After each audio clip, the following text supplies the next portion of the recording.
നമസ്കാരം. യൂറോപ്പ് മലയാളി ന്യൂസിലേക്ക് സ്വാഗതം. നോട്ടിംഗ്ഹാം മലയാളി കൾച്ചറൽ അസോസിയേഷന്റെ ആഭിമുഖ്യത്തിൽ ഈ വർഷത്തെ ഓണാഘോഷം സെപ്റ്റംബർ 5-ന് നോട്ടിംഗ്ഹാമിലെ ലെൻഡർ മാർക്കസ് ഗാർവി സെന്ററിൽ നടക്കും.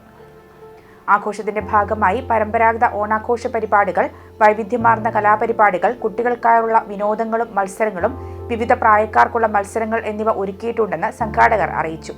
പരിപാടിയുടെ പ്രധാന ആകർഷണമായി രുചികരമായ ഓണസദ്യയും ഒരുക്കുന്നുണ്ട്. ഏവരെയും പരിപാടിയിലേക്ക് സ്വാഗതം ചെയ്യുന്നതായി നോട്ടിംഗ്ഹാം മലയാളി കൾച്ചറൽ അസോസിയേഷൻ ഭാരവാഹികൾ അറിയിച്ചു.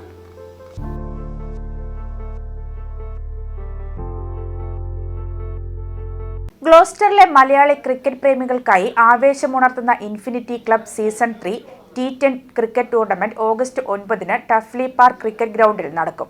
UK-യിലെ പ്രമുഖ മോർട്ട്ഗേജ് അഡ്വൈസിംഗ് സ്ഥാപനമായ ഇൻഫിനിറ്റി മോർട്ട്ഗേജ് ടൂർണമെന്റിന്റെ മുഖ്യ സ്പോൺസറാണ്. Legend solicitors ടൂർണമെന്റിന്റെ സഹസ്പോൺസറുമാണ്. ഞായറാഴ്ച രാവിലെ 9 മണിയോടെ മത്സരം തുടങ്ങും. ഇന്ത്യൻ ക്രിക്കറ്റ് താരം ബേസിൽ തമ്പി വൈകിട്ടുള്ള ചടങ്ങിൽ മുഖ്യാതിഥിയായി എത്തും. Infinity warriors, Oxford United, gully cricketers, rhinos, Leicester icons, Phoenix Northampton, LMC rhinos B തുടങ്ങി ഏകദേശം 10ഓളം ടീമുകളാണ് മത്സരത്തിനിറങ്ങുന്നത്.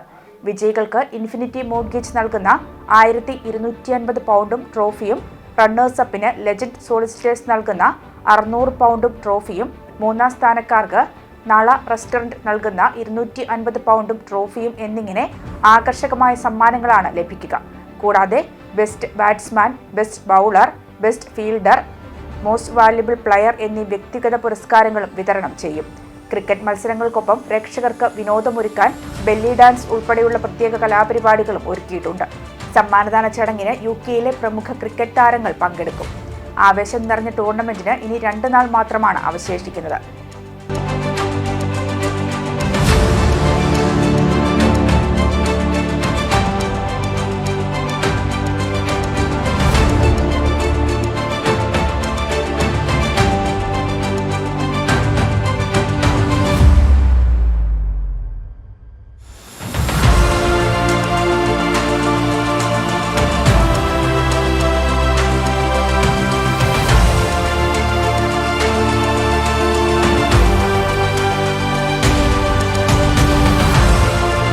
മതവിശ്വാസം മൂലം ആശുപത്രി ജോലിക്ക് ആവശ്യമായ യൂണിഫോം ധരിക്കാൻ കഴിയില്ലെന്ന് വാദിച്ച് NHSനെതിരെ വംശവെറിക്ക് കേസ് നൽകി ഹെൽത്ത് കെയർ വർക്കർ.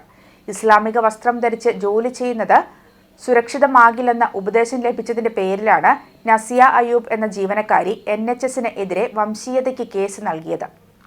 ശരീരം പൂർണ്ണമായി മറയ്ക്കുന്ന, കഴുത്തുമുതൽ പാദം വരെ മൂടുന്ന ഇസ്ലാമിക വസ്ത്രം ആശുപത്രിയിൽ ആരോഗ്യ സുരക്ഷാ പ്രശ്നങ്ങൾ ഉണ്ടാക്കുമെന്ന് ചൂണ്ടിക്കാണിച്ചതാണ് പ്രശ്നമായി മാറിയത്. ഇതിനു പകരം ലൂസായ ട്രൗസറുകൾ പോലെയുള്ളവ ഉപയോഗിക്കാൻ ഉപദേശിച്ചെങ്കിലും പാകിസ്ഥാൻ വംശജ ഇത് നിഷേധിച്ചു.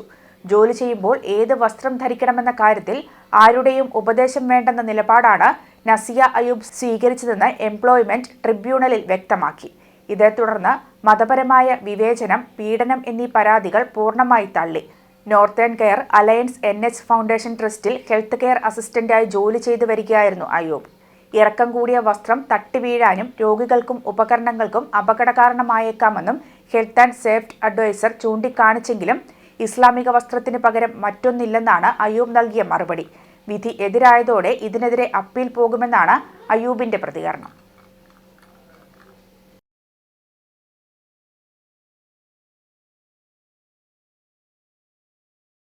ബ്രിട്ടനിലെ സോഷ്യൽ ഹൗസിംഗ് മേഖലയിൽ സ്വദേശിവത്കരണം കൊണ്ടുവരണമെന്ന് പ്രഖ്യാപിച്ച കൺസർവേറ്റീവുകൾ വിദേശ പൗരന്മാർ സോഷ്യൽ ഹൗസിംഗിൽ താമസിക്കുന്നതിന് വിലക്കേർപ്പെടുത്താനാണ് ടോറികളുടെ പദ്ധതി. സോഷ്യൽ ഹൗസിംഗിൽ ഇപ്പോൾ താമസിച്ചു വരുന്ന യൂറോപ്യൻ യൂണിയന് പുറത്തുനിന്നുള്ളവരുടെ ടെനൻസികൾ അവസാനിപ്പിക്കുമെന്നും ടോറികൾ വ്യക്തമാക്കുന്നു. പുതിയ വാടക കരാറിൽ ഒപ്പുവെക്കുന്നതിന് വിദേശ പൗരന്മാർക്ക് വിലക്ക് വരികയും ചെയ്യും. ബാധിക്കപ്പെട്ട ആളുകൾ 6 മാസത്തിനുള്ളിൽ പ്രോപ്പർട്ടി ഒഴിഞ്ഞുകൊടുക്കണമെന്ന നിബന്ധനയാണ് കൊണ്ടുവരിക. ഈ വീട് ഏറ്റവും കൂടുതൽ ആവശ്യമുള്ള ബ്രിട്ടീഷ് കുടുംബങ്ങൾക്ക് കൈമാറേണ്ടി വരുമെന്നും ടോറികൾ പറയുന്നു. നിയമങ്ങൾ മാറ്റുന്നത് വഴി ഏകദേശം 2,30,000 വീടുകൾ ബ്രിട്ടനിലെ ജനങ്ങൾക്കായി ഒഴിപ്പിച്ചെടുക്കാൻ പറ്റുമെന്നാണ് കരുതുന്നത്. ഇതുവഴി കുതിച്ചുയരുന്ന വെൽഫെയർ ബില്ലിന് കടിഞ്ഞാണിടാൻ സാധിക്കുമെന്നും പാർട്ടി വ്യക്തമാക്കി. ബ്രിട്ടന്റെ സോഷ്യൽ ഹൗസിംഗിൽ താമസിക്കുന്ന വിദേശ പൗരന്മാരുടെ എണ്ണം കുത്തനെ ഉയരുകയാണ്. പുതിയ സോഷ്യൽ ഹോമുകൾ EU ഇതര പൗരന്മാർക്ക് നൽകുന്നത് കഴിഞ്ഞ വർഷം 11.3% ഉയർന്നുവെന്നാണ് കണക്ക്. യൂറോപ്പ് മലയാളി ന്യൂസ് പൂർണ്ണമാകുന്നു. നമസ്കാരം.